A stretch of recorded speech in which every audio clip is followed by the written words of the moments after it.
Good morning, ultimate hustlers and digital empire builders. It is that time of the morning for the Cortez Hustle Show. And yes, we are celebrating 200 episodes in the books. It is going down today. We're continuing our conversation with online business startups with Vanessa Jaquemin. She hopped on a little bit late yesterday, and I just didn't think it was right for her not to get her full shine. So we're bringing her back today. She's going to help me celebrate my 200th episode, and she's going to help you with becoming a strategic entrepreneur. How do you start an online business whether you do it with efficiency and effectiveness and in a way that allows you to secure the bag? We're talking about all of that and more. So I need for you, ladies and gentlemen, to do me a huge favor. Comment in the chat where you're from. Drop the name of your business and or your brand and smash that share button, ladies and gentlemen. And let's kick it.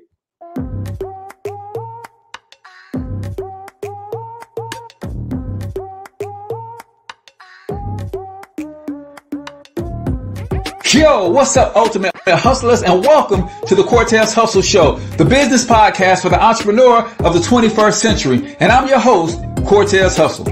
Our goal is to give you a behind-the-scenes look at how the world's greatest hustlers build amazing brands, scale their businesses to incredible heights, sell more, make more, and create mass movements that impact the world. It doesn't matter if you're a seasoned vet or you're sitting on the sidelines with aspirations to one day unleash your inner hustle. This show will provide the insights into how pure grit, determination, and hard work has morphed into some of the most iconic brands and personalities and how they are moving the culture forward. You'll get a mix of solo shows featuring yours truly, as well as interviews and content from other hustlers that I either know personally or I've learned from or whose grind I've come to know and respect. And you'll also get exclusive recordings from our membership called Monetize My Life Academy, which you can check out at monetizemylifeacademy.com. That's a program where we go live every month with some of the best hustlers on the planet, sharing best practices on how we all can explode our brands with advanced branding and marketing tactics, business development strategies, and financial game planning necessary to build the empires we all desire. Again, that's at monetizemylifeacademy.com.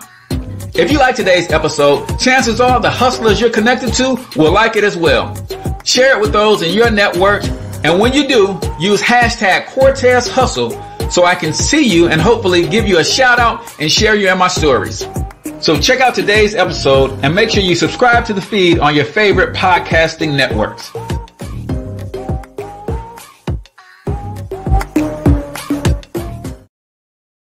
All right, ladies and gentlemen, welcome to the Cortez Hustle Show. I'm, of course, your host, Cortez Hustle, also known as the one and only financial health mentor, everybody's favorite fatherpreneur, coming to you live and direct from the Cortez Hustle Challenge Studios right here in St. Louis, Missouri. If you don't know what the Cortez Hustle Challenge is, that is me challenging you to dip your toe in the water of this online entrepreneurship game called affiliate marketing. Yes, I'm challenging you to become an affiliate marketer with a free program that promotes a digital marketing platform that I use called the Digital Empire System. And you can start for free, but there's a few upsells in there if you want to maximize the opportunity. But affiliate marketing, man, it's a way to add an extra couple $100 a month to your household at the very least. And I love affiliate marketing because you don't have to do any of the heavy lifting outside of marketing and promoting the program. The company does all of the back end, all of the fulfillment, all of that stuff. All you got to do is tell everybody about your experience with the product. Double A is in the building. Good morning. Comment in the chat where you're from. Drop the name of your business and or your brand if you like a free business shout out. And you guys know I tell y'all that every morning, but some of y'all are what I call undercover or secret agent entrepreneurs. Yeah, you got a business, but you don't want nobody to know about it. Well, if you don't let nobody in your business, you ain't gonna never have nobody in your business. I'm just saying.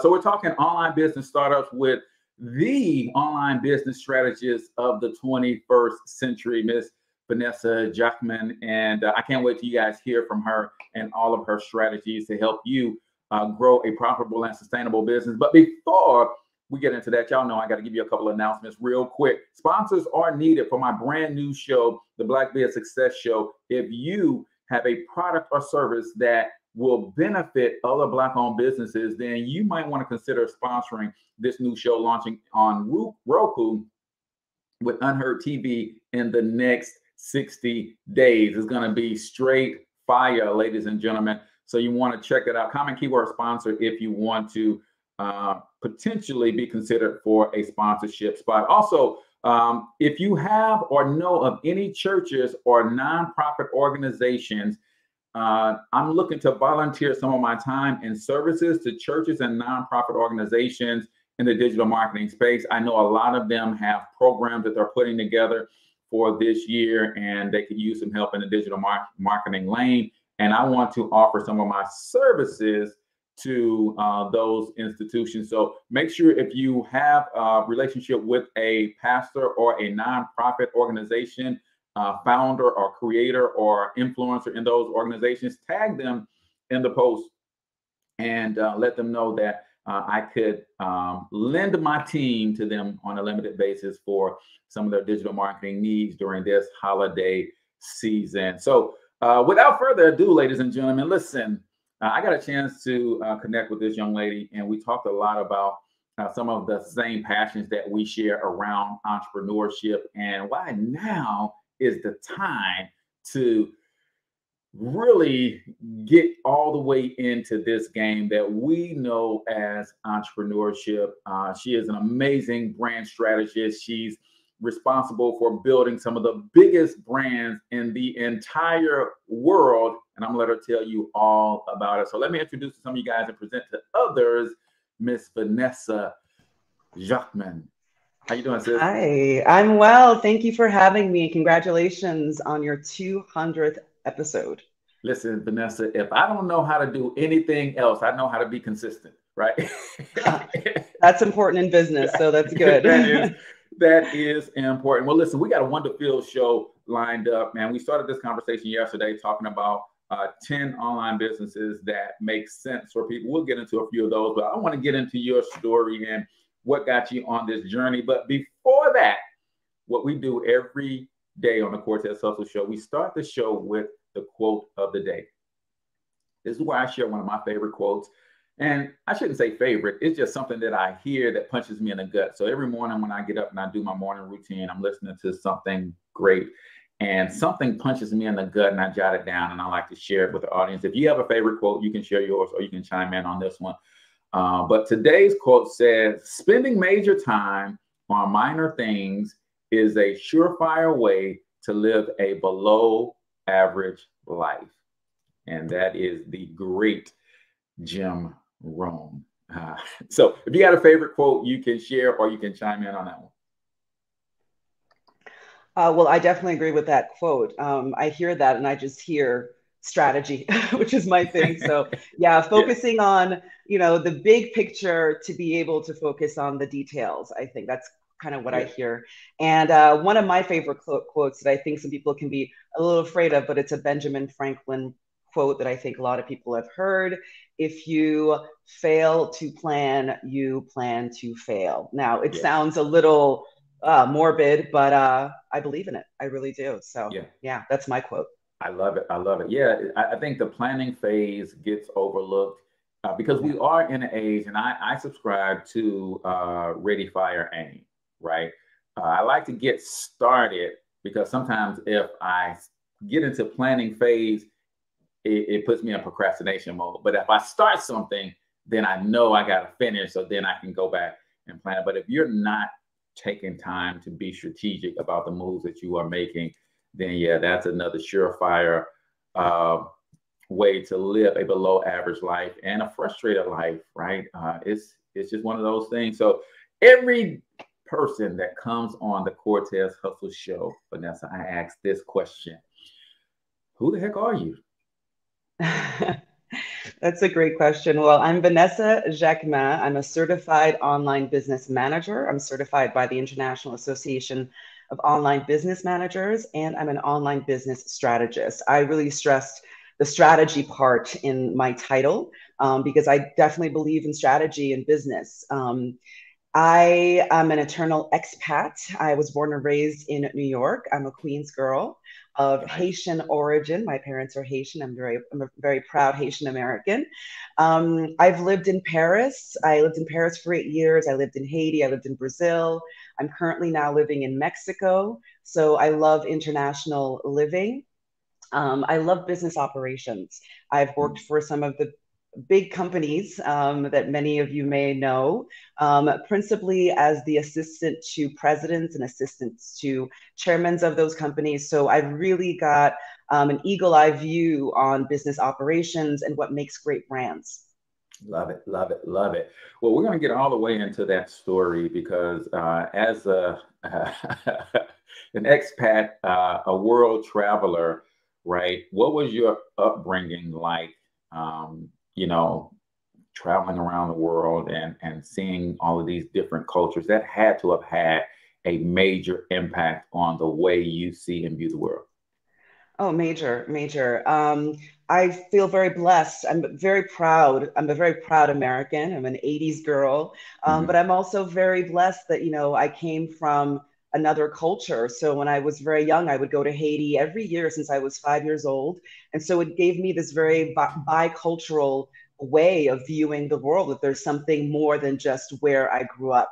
So that's really what it gave to me. But also, as I got older, I'm someone who's very obsessed with systems, whether it's Hmm. systems in a business, operational systems, Yeah. systems in a business, but also macroeconomic systems in a country. And whether I lived in Paris or I lived in Brazil or Haiti, I was always viewing it through that lens of how a country works, how it Hmm. works well for its citizens, and how it doesn't.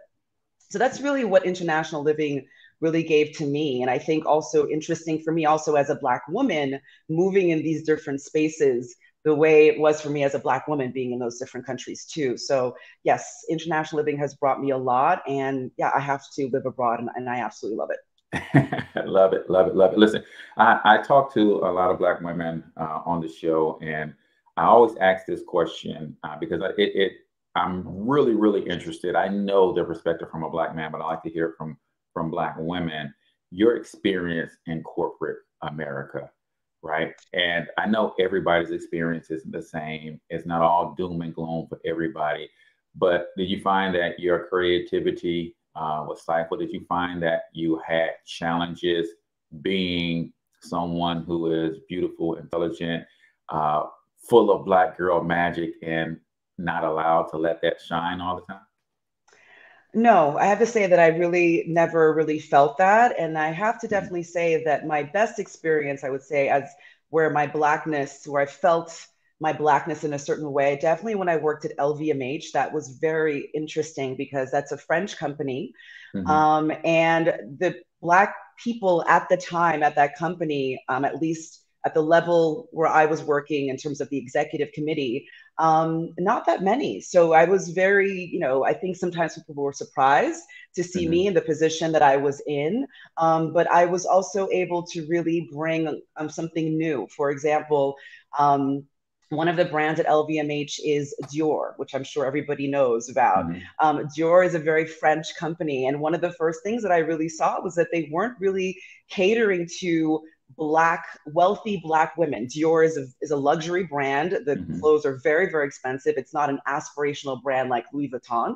Mhm. So certain people can buy it. And I really felt that they weren't really focused on expanding their target demographic. So I was very instrumental in working with Dior in the United States to create a program where they can have new brand ambassadors that were Black women, Yeah. very powerful women in New York. And so that was something that I was able to bring to the table. It was a great experience. But no, I never felt that as a Black woman, my voice was stifled in any way. But, we do know that as Black people, whether as Black men or Black women, we do walk in spaces differently, the Yeah. way that we're viewed. But I never really felt that it was that my career ambitions were stifled in any way. No. Love it. Good, good for you. That's a challenge. And I know that is one of the things that is causing Black women to be the fastest growing segment of entrepreneurs in the entire world is they just feeling the need to let their hair down figuratively and literally, right? It's like, hey, Yes. assimilation isn't for everybody. Hey, let me just do me and my best version of my authentic self.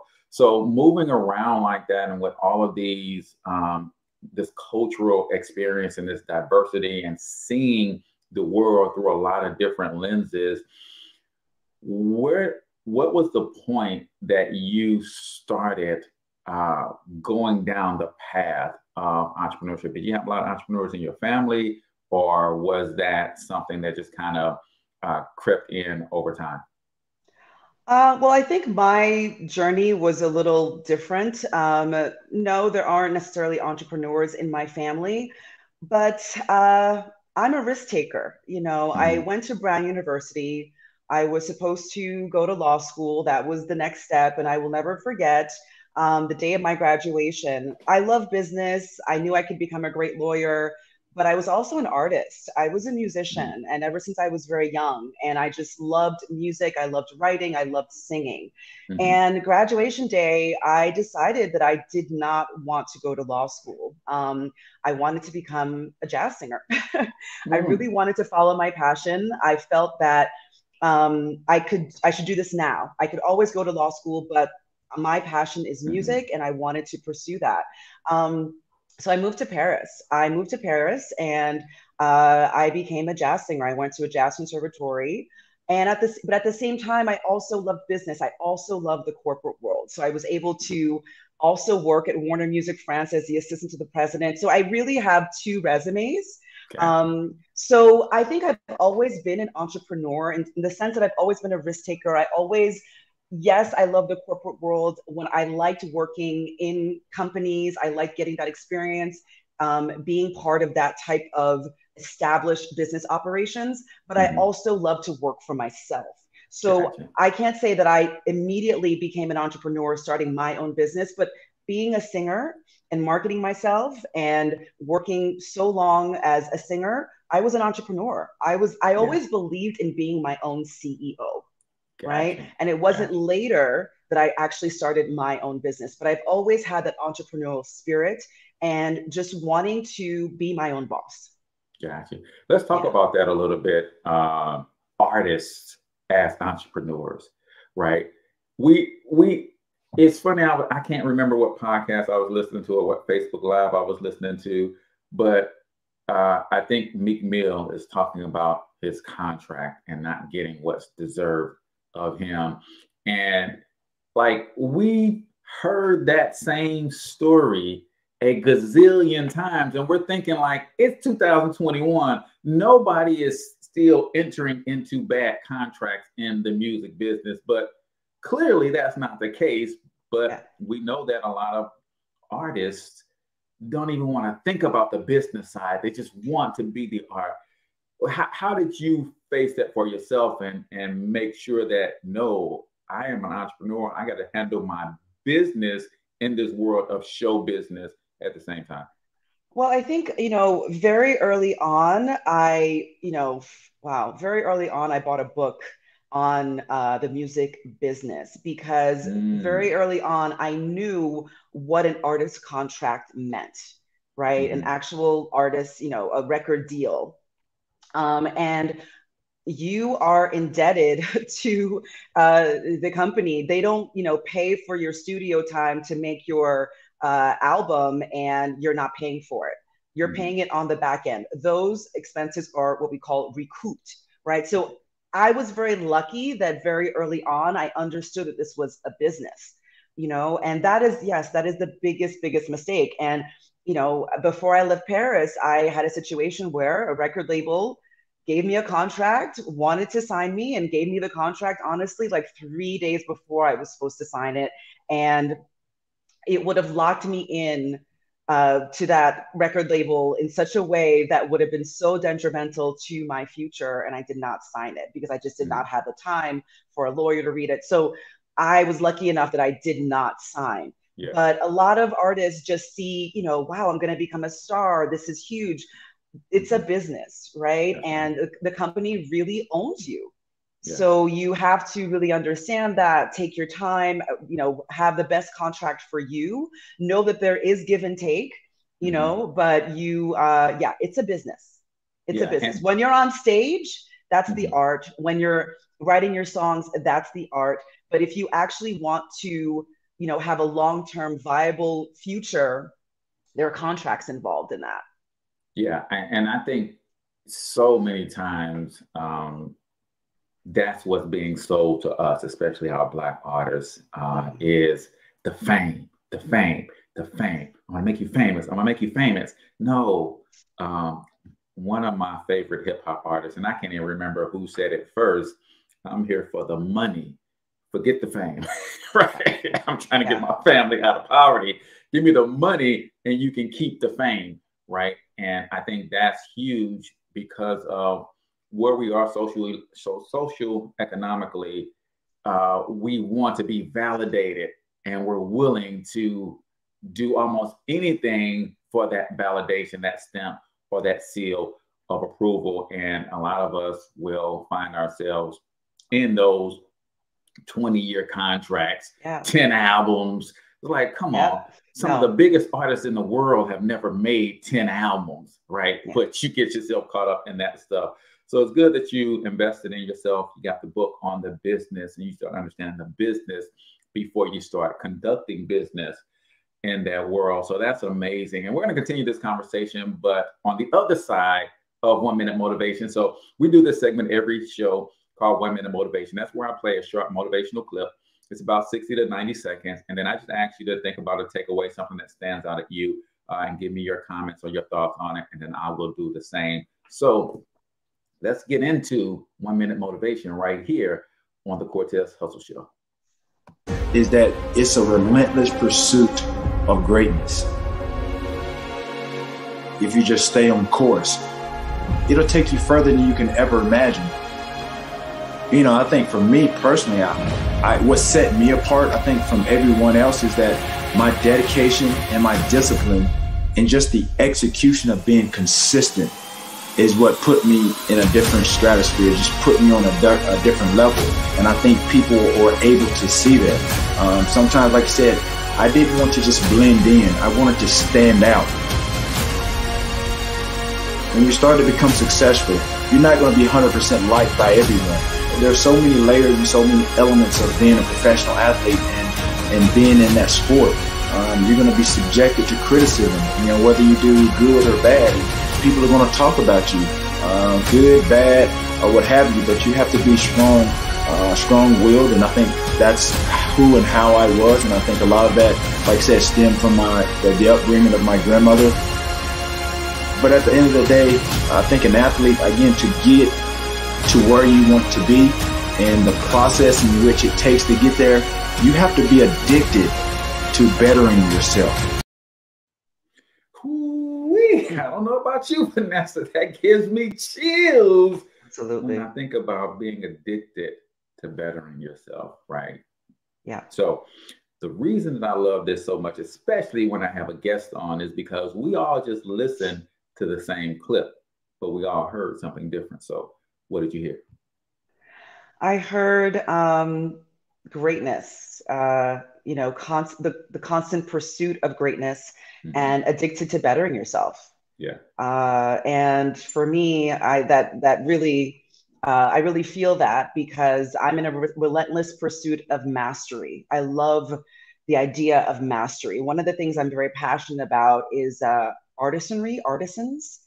People who create things with their hands, whether it's artisans in France or artisans in Haiti, artisans in Mexico, there are artisans everywhere. For me, artisans, it's the highest form of human life, taking your hands and creating absolutely beautiful things and being so good at it, right? So for me, I do have this relentless pursuit of mastery. It's not perfectionism, but I want to, we only have one life. That's right. It. We only have one life. So I think we should all try to be the best of who we can be, always. And, and there's always going to be fear. I just did a video about fear, about fearlessness. In the online business space, one of the big things that you have to be open to as an online entrepreneur is marketing. Yes. Right. You have to be open to marketing yourself. There are different ways that you can market yourself, but we know, especially if you're a service-based entrepreneur, the brand is you, most likely. The brand is your expertise. The brand is you. So most likely in marketing, you need to be open to doing videos, to doing lives, to doing what you do, a show, a podcast, right? To putting yourself out there. Well, and that's what I teach my students. That's what I work on with my clients when we are focused on building their marketing systems. Well, I'm really afraid of marketing for myself. I really had a lot of fear around my own brand launch. For a while, all of my clients I got through referrals, and I realized you got to launch your brand. I was very afraid to market myself. Well, in my pursuit of greatness, to surpass myself, I had to get over that fear. Right? So you're not going to be perfect. There's going to be fear inside of you. And that greatness comes from surpassing that fear, killing that fear as much as possible. I love it. I love it. And you said you got to stay the course, right? Yeah. And that's what you've done, is stay the course, and eventually you will overcome that fear. As we celebrate episode 200, of course, I heard this: execute on consistency with dedication and discipline. Listen, you don't have to have the best talent. You don't have to have come from the best stock in terms of your family name and all of those things.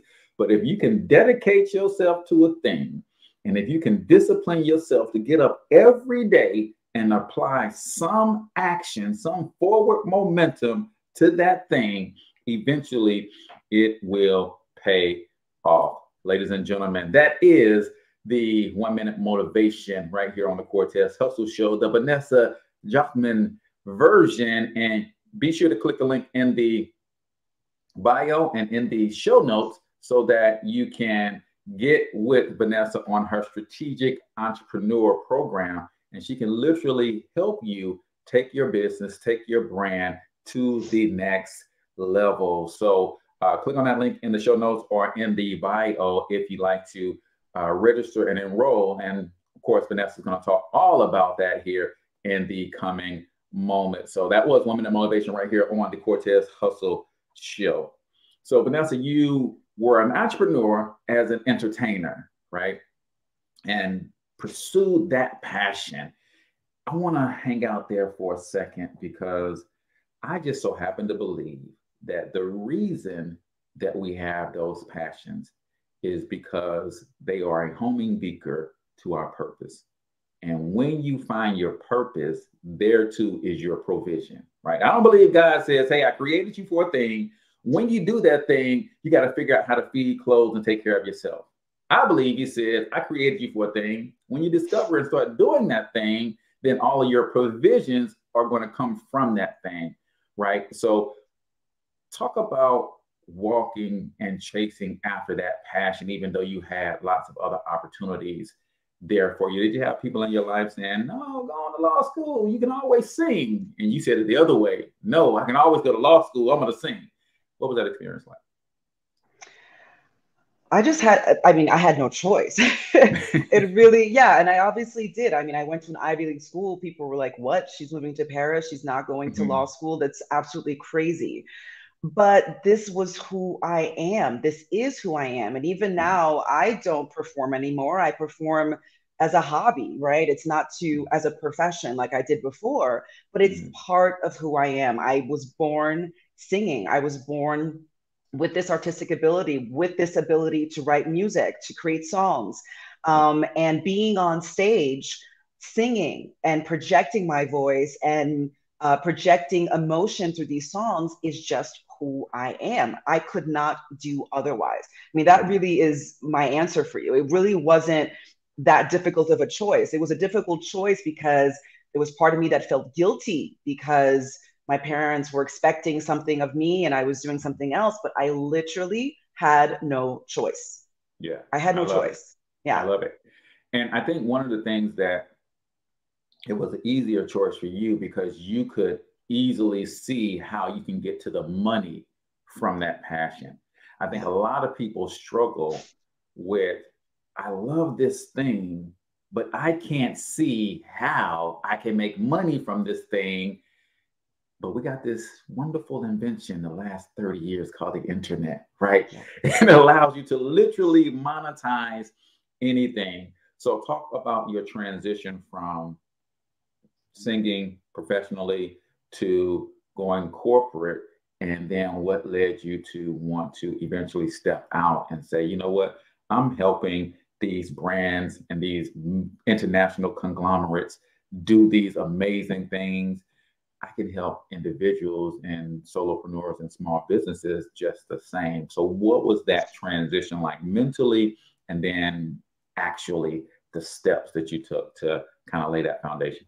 Yeah, I think for me, the transition between, I guess, I don't know if the word is choosing between music and business, it was a transition that was clearly laid out for me. It wasn't a choice that I really made. I really felt that music, I just didn't want to do it professionally anymore. And I just really felt that, as I said before, it was so part of me that I didn't feel like I needed to do it professionally because it was always going to be part of me. I never felt that I was going to be losing anything. And I really did have this love of business. I worked at Warner Music France. I worked at LVMH.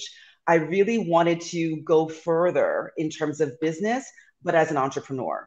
And I did not know what an online business manager was. I really didn't. I was at a point where I was switching countries and needed to figure out, okay, I need to really concretize my career path, right? So what was it, going back to LVMH or doing something else? And when I found out what being an online business manager was, this is it.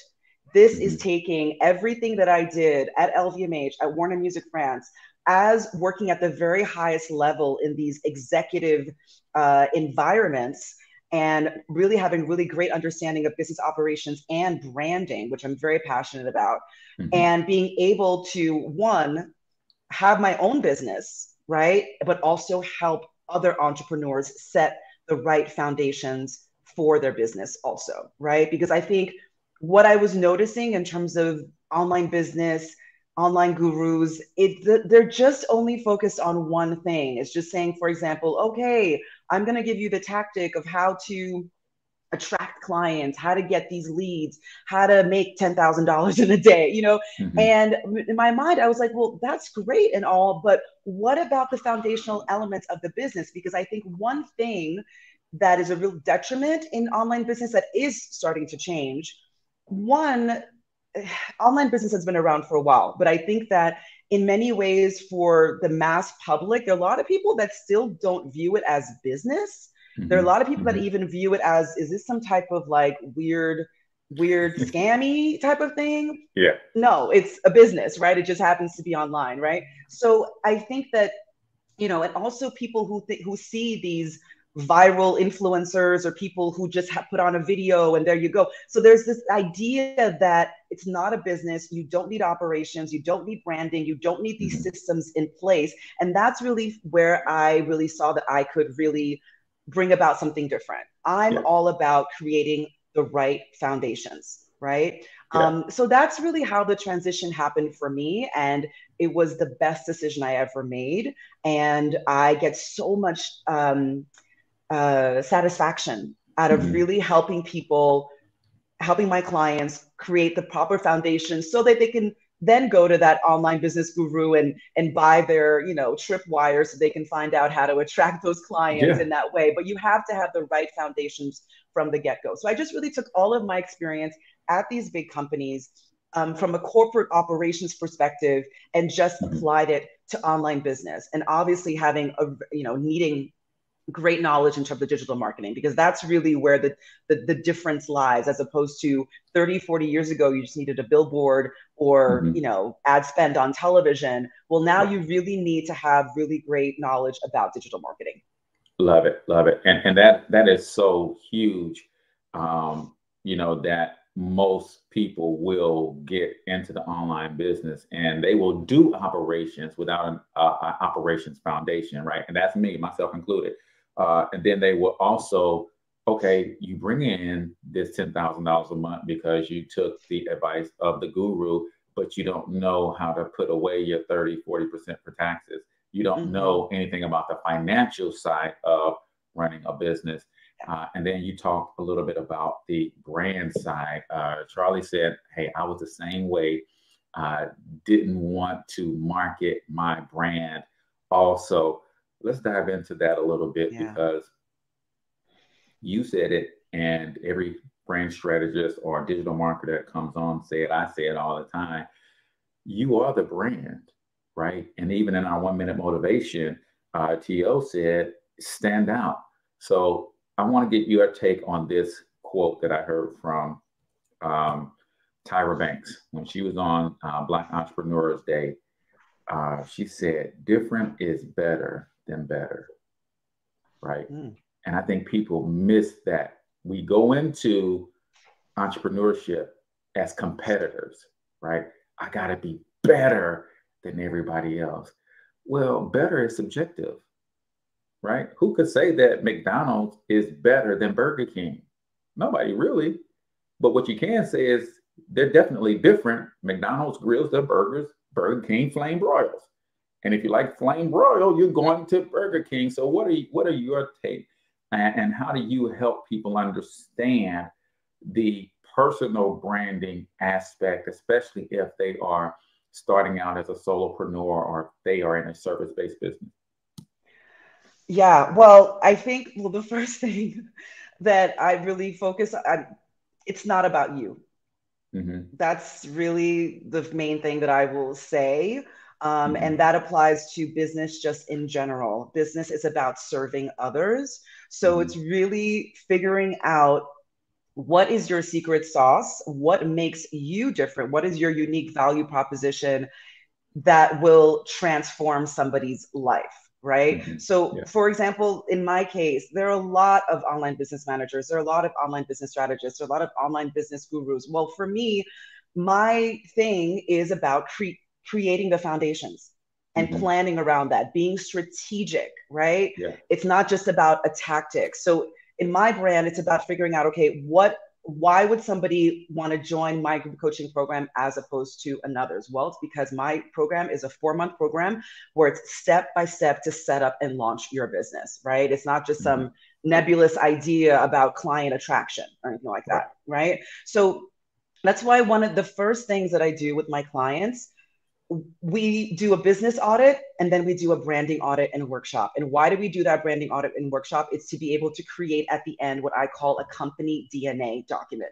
This company DNA document will be the Bible for your business, right? It's once you have that document, any copywriter, any graphic designer, anybody that you hire on your team to build your sales funnels, to do whatever, will know what your brand is about, the DNA of your brand. People think of branding as a logo, as your brand colors. It's not. It actually starts with your written identity, not your visual identity. Your visual identity comes from the written. We need to know exactly who you are, what your niche is, who you help, what are the pain points of the people that you help. And we have to get very, very specific about that so that there is that differentiator, right? It's just really, we're in such a crowded market in terms of online business. There are going to be people that do what you do. Even if you are, you want to create an online course on fly fishing, for example. Okay, fly fishing is very niche, very specific. There are probably many people who have an online. What makes your course different? What makes your brand different? And the more specific you can get, the better. I give an example. For example, you are a homeschooler. You want to teach parents how to homeschool their kids. Well, that's very general, right? Get more specific. Maybe you create an online course on how to homeschool autistic teenagers, right? Try to get as specific as possible. We always say that in the business, if you talk to everyone, you're talking to no one. And that is really true. You should not be afraid to niche down, to micro niche as much as possible. Yeah, and I think that's a huge, huge problem. We're going to continue this discussion on the other side of the break, but I certainly think that people get the idea of missing out on money, right? If I just say I'm only speaking to this specific person, then I'm excluding everybody else, right? But your problem or the solution that you have is primarily for one specific type of person. And if you start there, you can always ripple out right? Once Absolutely. that There you go. drop hits into that center point, it's going to ripple out. And guess what? Those people that you specifically talk to and that you specifically serve and help, they're going to sing your praises and tell the other people about what it is that you do. So on the other side of this break, Vanessa's going to continue helping us understand the psychology behind laying a solid foundation in your business that you can build upon. So you guys make sure, if you haven't shared the show, hit that share button right now and keep it locked right here. Yo, what's up, good people? It's your man, H. Cortez, Cortez Hustle. Listen, when you want to get away from all the hustle and bustle of your life, you want to unplug, you need a place to unwind and chill, I want to tell you all about Patty Creek's Farm. Man, it was amazing getaway for my wife and I. We just came down. It's about 2 hours southwest of Missouri, of St. Louis, and we just had a blast. There's plenty for you to do around the farm, or if you want to do nothing at all, I want you to listen to this. Just peace and quiet, right? Man, this is an amazing place. The grounds are beautiful, well kept. Miss Patty and Mr. Bob are some amazing human beings, and they're going to make sure that you have a very good time. So go check them out at Patty Creek's Farm. You will not be disappointed. And for those of you who are grinding all the time, remember, you need time for self-care. And what better way to do that than to unplug? Come get you a little bit of peace and quiet, get you a little bit of peace of mind, relax, chill. One of the coolest bed and breakfasts we've ever been to, Patty Creek's Farm. Check it out. All right, ladies and gentlemen, welcome back to the Cortez Hustle Show. I'm Cortez Hustle. That's my lovely guest, Vanessa Jaquemin. And we are celebrating 200 episodes of the Cortez Hustle Show. Couldn't have picked a better guest to share this with me because we share some of the same passions in helping entrepreneurs understand this game in the digital marketing space. So we were talking about being the brand. We're talking about strategically niching down to speak to a specific person. So say we got all of that. We understand, okay, here is my unique proposition. This is what makes me different. This is what's going to make me stand out in the marketplace. I know exactly who I'm talking to, and I know exactly what their pain is. So from a strategic foundation standpoint, what are some of the first things that a solopreneur, a new entrepreneur should be looking to put in place to help them lay this foundation so that when they build this skyscraper, they have a foundation solid enough to hold it? Yeah, absolutely. Well, I think one of the things is really like understanding what type of online business model you want to create, right? Mm-hmm. So that's really understanding what type of life do you want to have? What type of work life do you want to have? So there are 3 types of online business models. The first is an active online business model, and that's mostly what people start with, but you can start with any. And so let's say you're a consultant, you're a coach, you're, I don't know, a graphic designer, you work one-to-one with clients, right? So you have retainer mm-hmm. clients.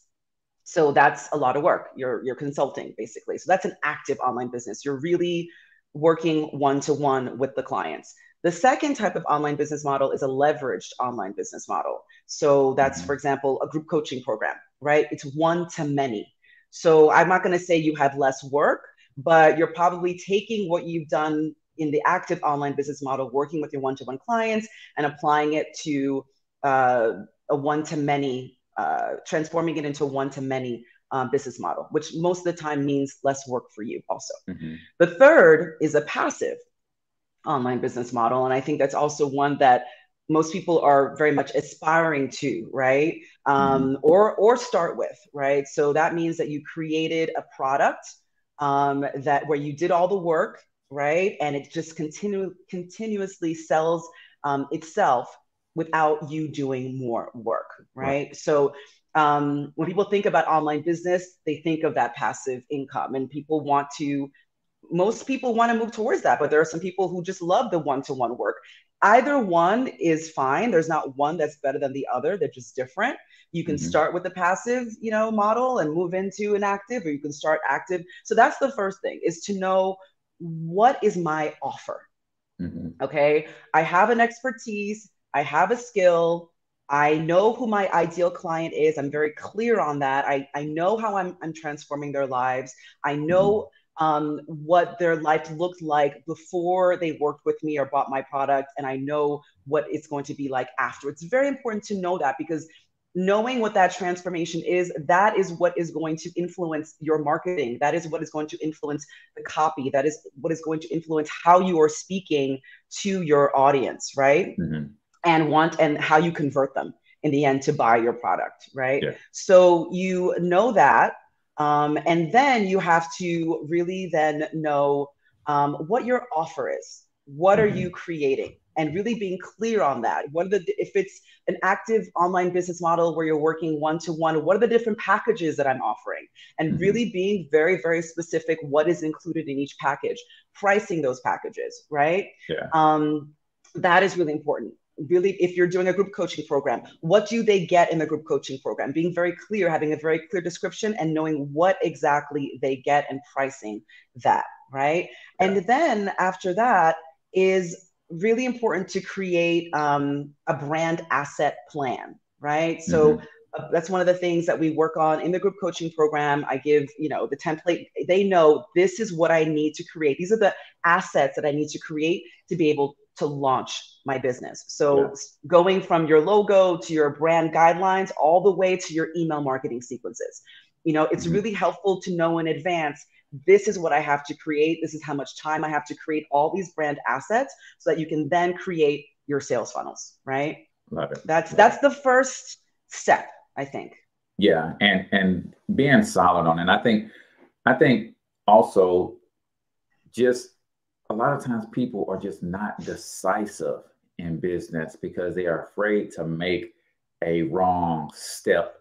And I share this story often, and I don't know if it was Jim Rohn that I heard it from, but the executive retiring, he 40 years in business, super dope. He's done all of these amazing accomplishments.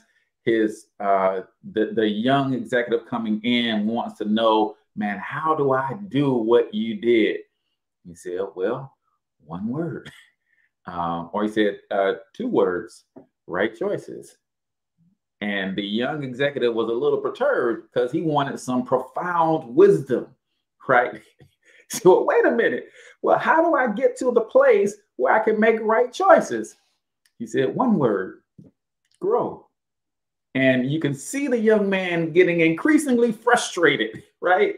Wait a minute. I want you to give me the skinny on how you had this long, illustrious career. He said, well, wait a minute, sir. If I got to make right choices, in order to make right choices, I got to grow. Well, how the heck do I grow? 2 words, wrong choices, right? People are afraid to make wrong choices in business. Talk about the fact that your business will evolve, right? Can you help people be a little bit more at ease about that? My business is constantly going through this evolution because I'm constantly evolving, growing, and learning. Can you tell people not to be afraid of that evolution process? Oh, absolutely. I just saw somebody wrote here, Ryan, who wrote, failure is a necessary part of success. And absolutely, you're going to make mistakes. There are things that are going to happen. This is a process. I think one of the things also that really bother me with these, I'm sorry to talk about these online gurus and stuff, but there's just so much out there, is this idea that it's easy. It's not easy, right? And that's also why I created this program, especially in online business where you do have the digital marketing aspect to it. It's complex, right? And you can't be an expert at everything. You are an expert in what you know, and that's why you want to start an online business, right? But you have to learn and understand, and it evolves. And there's this idea of imperfect action. I was just talking about my fear about going on video and even being here before, what I mean? Talking about, I was just like, well, I'm going to be imperfect. Like, it just has to be, I want to grow my business and I'm not perfect. We're not like these automatons or whatever. The people who are making millions of dollars in online business right now, the Amy Porterfields of the world, all those type of people, they started somewhere. They started somewhere. Right. If you look at their first videos on YouTube, it wasn't amazing and like all glitzy. They started somewhere, right? So failure, imperfect action is normal. Evolution is part of it. Another thing is that this takes time. You cannot expect that I say, okay, I'm going to start my Facebook business page. I got my website. I got all my things. It's whole brand asset plan, right? And in 2 weeks, I'm going to have 100,000 followers. It does not work that way, right? It takes a while for people to know, like, and trust you. And you have to be consistent in your marketing also, right? It is not like some magic thing. So yes, failure is part of it, but it's important if you're able to have that help to try as much as possible to lay the proper foundations so that failure is not too much, right? I just really believe in just, this is a business. This is a business. Lay the proper foundations from an operational perspective before you launch. Yeah, treat it like a business out of the gate, right? Yeah. I love it. I love it. I love it. Well, Vanessa, we are at the part of the show where this is one of my favorite parts of the show with my guests that we call freestyle. Because I know you got bars, sis. You from the jazz community. You know all about improv. You know about freestyle. And so it's about to go down. Well, we're not going to cut on a break beat for you and ask you to rhyme. But freestyle is a part of the show where, as I'm laying this foundation for this billion-dollar media empire that will one day surpass Ted Turner and Walt Disney, I don't always ask the right questions, right? So the conversation may not have evolved where we wanted it to go. So freestyle is where you will take 90 seconds or so and either reiterate something that we already covered, or if we didn't get to something that you feel is important for this conversation, you can go ahead and add it now. So let's get into freestyle right here on the Cortez Hustle Show, the Vanessa Jaquemin version. Hit them with your best bar, sis. Okay. I just want to say that, you know, we are in a new era of being humans in terms of online business. This is the moment. If you have a passion, if you feel something in your gut that you want more for your life, you want to be an entrepreneur, you want to be your own CEO, this is the time to do it. It really, really is. Live your best life. Live your best life. If you want to leave that job, just do it, okay? Whatever expertise you have, and we all have some passion, we all have some skill, we all have something that we want to teach to the world, we want to serve people with. Do it. You don't have to leave your job right now. No, we're not going to say, you know, because as we just said, it takes time to build a business, but you can do it on the side. Slowly but surely, you can start building that. That's really what I want to say. I don't know if this is 90 seconds or not, but I just really believe we only have one life. We only have it one life. Make it your best one. And if you feel something inside of you, you want to grow, become an entrepreneur. It's an amazing, amazing journey. And this is the moment right now in humankind, this time to be able to truly be your own boss. But it takes time. It takes marketing. It takes really having the right foundations for your business because it is a business. Love it, love it, love it. Drop the mic, sis. That was freestyle right here on the Cortez Hustle Show with Vanessa Jaquemin. Listen, our parents didn't have this opportunity. Right. And this is what I try to stress. Like, if our parents and grandparents wanted to start a side hustle, they literally would have had to either build a business from 5 p.m. to 9, 10, 11 p.m. at night because they couldn't run something concurrently with their job. The internet gives us the ability to have a business running simultaneously with my job. And it's like you said, it's not easy, but it is easier. It's relatively easy when you say, listen, I have this great product or services. I have branding and marketing working for me 24/7, even when I'm working my 9 to 5 to pay my everyday bills. So you got to take advantage of the time that we are living in. This moment is precious. Treat it as such. Vanessa, tell everybody how they can connect with you if they want to get into your strategic entrepreneur program? Right. Well, you can go to vanessajacquemin.com, the strategic entrepreneur. It's in the description. So you can sign up. The next cohort starts in January, the first week of January. And it's an amazing 4-month program where we set up and launch your online business. You will have a business by the end of those 4 months. Love it, love it, love it. Well, ladies and gentlemen, that's going to do it for us here on the Cortez Hustle Show, celebrating 200 episodes. I'm super excited about continuing this journey to bring some of the best entrepreneurs in the world to you, as we're bringing Vanessa from Mexico, right? Entrepreneurs from all around the world, because entrepreneurship is so important for your legacy building, generational wealth journey. A lot of us are getting it out of the mud.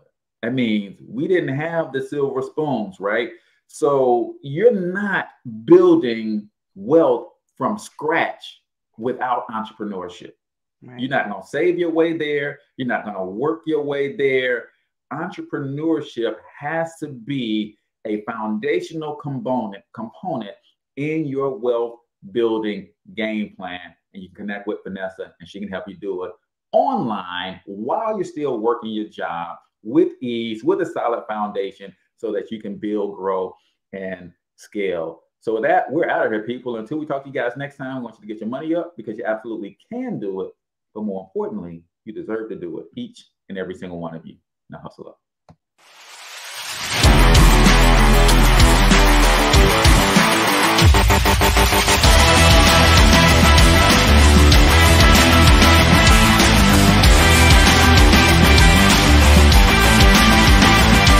But you've got to overcome fear if you're going to win. You're tuned into the Cortez Hustle Show. Please like and subscribe.